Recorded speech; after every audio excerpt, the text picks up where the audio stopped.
Lo importante es que desde el punto de vista de lo que es déficit fiscal, casi siempre se habla de déficit primario y pareciera que uno no cuenta los intereses. Entonces es un poco confuso, porque en realidad el déficit fiscal, cuando vos tenés en cuenta los intereses, te trepa arriba del 5%. Hay una discusión de si vos tenés que contar los gastos que efectivamente hiciste o lo que se devengó. Entonces, en base caja es un número que es lo que hace Hacienda, y hay otra versión del Congreso que en realidad es lo devengado, que te está en la zona del 5,5%.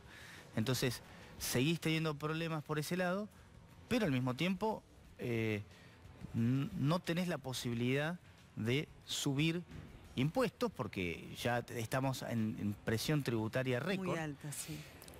Lo cual te lleva a pensar que muchas veces cuando los economistas marcamos las reducciones de gasto que debiera haber, justamente por eso, porque vos necesitas reducir el gasto para que se puedan reducir los impuestos para vos poder crecer.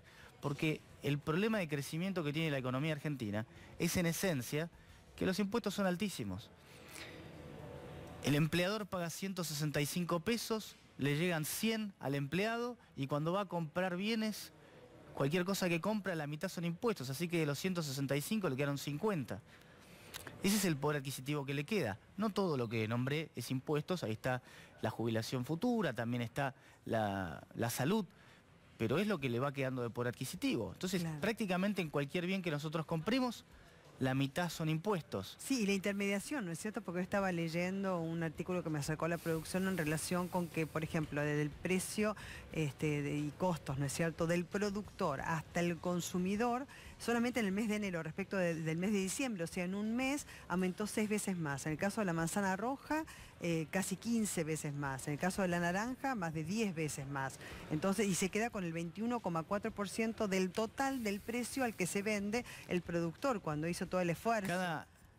Cada producto tiene su propia lógica. Vos también tenés que pensar que uno de los problemas grandes de la Argentina termina siendo la logística. Los costos logísticos para Argentina son altos, por eso es importante mejorar los medios de transporte, sea vía tren, y por eso también es el enorme poder que tiene Moyano, porque en definitiva no está mal decir que tiene el volante de la economía, porque el costo logístico, el impacto que tiene en el producto final, déjamelo redondear, pero está más o menos en 1/3. Así que 1/3 es el impacto que tenés de logística.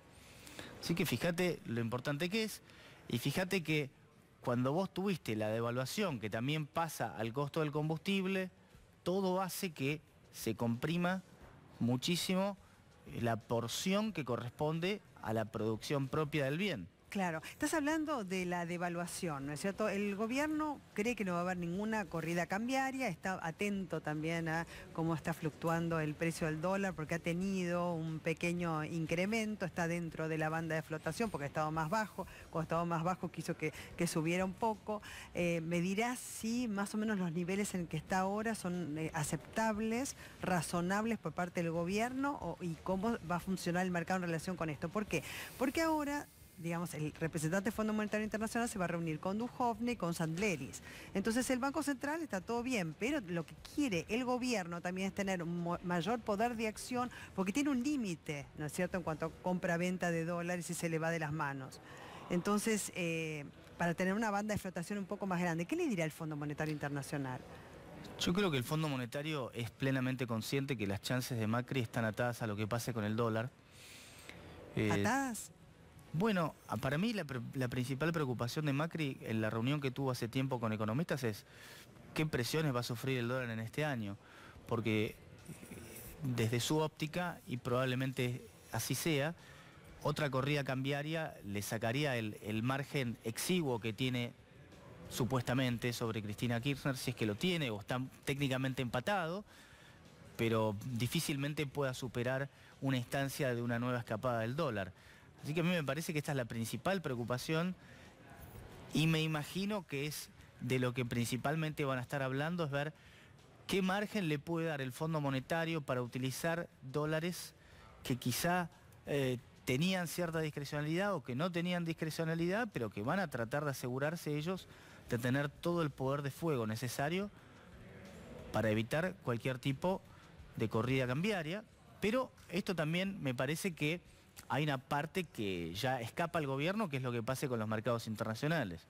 Si el riesgo país volviera a subir, a mí no me queda claro si el dólar se quedara quieto, no lo sé. También es cierto que en diciembre el riesgo país estaba subiendo y el dólar no se quedó quieto. Es un equilibrio muy delicado, muy ¿no? delicado. Tenemos una ventaja, que es que la Reserva Federal de los Estados Unidos por lo menos no está aumentando la tasa de interés y no tiene, digamos, la intención por el momento de hacerlo, y eso nos da un poquito de margen y de tranquilidad. ¿Hay suficiente cantidad de dólares de reservas en el Banco Central? Estrictamente, las reservas de libre disponibilidad no llegan ni siquiera a cubrir el monto total de las LELIQs. Es decir que el mercado se hace el distraído, no es que no lo sabe. Dice, bueno, le da, por lo menos por ahora, vamos a decir, la ventaja de decir, como si fuera un free pass. Bueno, me hago el distraído y le deja permitir jugando.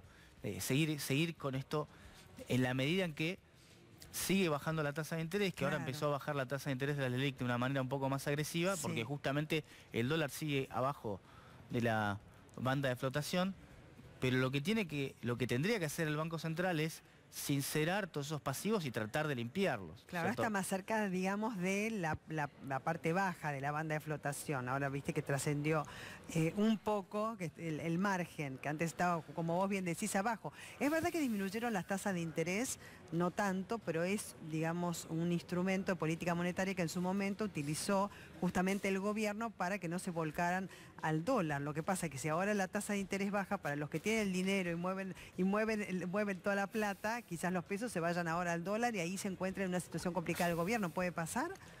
Puede pasar. Acá, todo aquel que tiene sus pesos colocados a tasa de interés, lo único que está mirando de reojo es qué hace el dólar. Si el dólar tiene algún movimiento brusco, quizá dice, bueno, suficiente con lo que gané en interés en pesos y me paso al dólar. Porque el grueso de las colocaciones están a 30 días. Creo que es el 70% de los plazos fijos están a 30 días.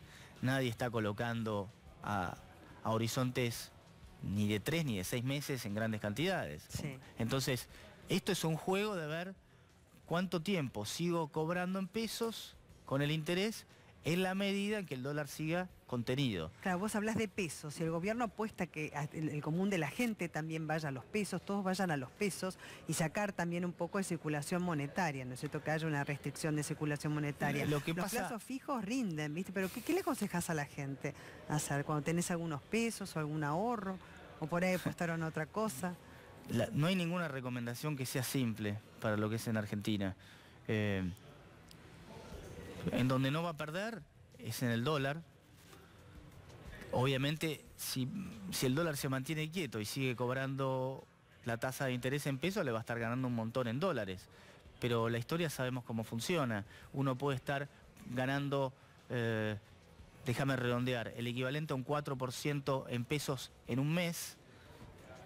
Si el dólar no se movió, eso va a ser un 4% en dólares. Pero si el dólar se empieza a mover, quizás ese 4% te lo sacó en una semana. Y esto siempre es así. El dólar está quieto mucho tiempo hasta que de repente no está más quieto. ¿Y va a seguir con esa tasa de interés en plazo fijo? Porque lo que tiene es que te inmoviliza el dinero durante un tiempo, ¿no? Los plazos fijos irán bajando de tasa de interés al ritmo que está bajando la tasa de interés de las LELIQ.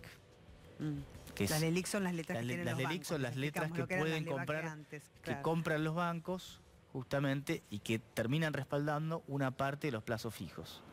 Claro, que está en el encaje, esa parte, digamos, Son de encajes, disponibilidad, o sea, la plata que no puede tocar el banco de ninguna manera. son encajes remunerados, Claro. que justamente los bancos Sí. pueden cumplir ese encaje y el Banco Central los remunera. Es que es difícil también ganarle a la inflación, yo digo No, siempre pero que es lo que pasa es que imposible, ¿viste? en realidad vos estás teniendo una situación artificial en el sentido de que seguís teniendo el dólar controlado, amordazado, porque tenés la tasa de interés muy alta en pesos.